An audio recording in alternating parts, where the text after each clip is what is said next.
जबत है 2 क्विंटालु अधिक ओजन गंजेई गिरफ हेले 3 अभियुक्त। जबत है 3 इनोभा गाड़ी। बलांगीर अबकारी टीम शुक्रवार सकाळे 2 क्विंटाल 10 केजी ओजन गंजेई जबत करिछि।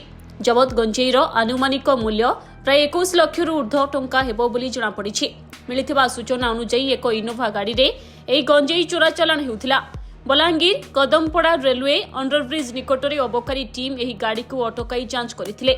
सेथिरे गंजेई थिबा जणा पड़िथिला। फुलबाणी बैध माताकुपा जंगल अंचलरू उत्तर प्रदेश को गंजेई चालान होइथिबा जणा पड़िछि।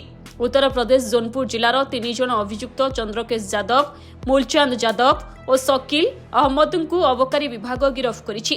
बलांगीर अबकारी अधीक्षक सीताकांत मुदुली नेतृत्व में मोबाइल टीम एही गंजेई को जबत करथिले।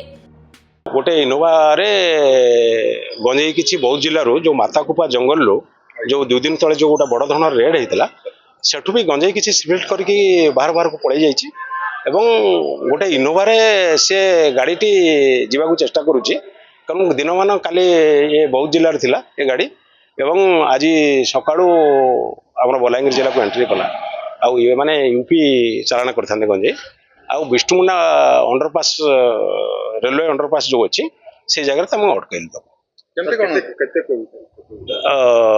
2 क्विंटाल 10 किले गंजेई 3 जन आसामी सब होचंती उत्तर प्रदेश जोनपुर जिलार नाई नाई मुख्य माफिया नाई यही माने आंकर मास्टरमाइंड कोठी थाई पारे सेपटे किंतु ए माने आगरू नैचंती आमे प्राथमिक तदंतर जानि सारलुनु एवं एथरो सेमान तो विभिन्न प्रकार कथा कहबे किंतु आमे जानि सारलुनु एमान नैचंती पुणी एथरो धरा पड़ले गंजेर मूल्य 21 लाख गाड़ी मिसिकी 31 लाख आज जबत होईछि।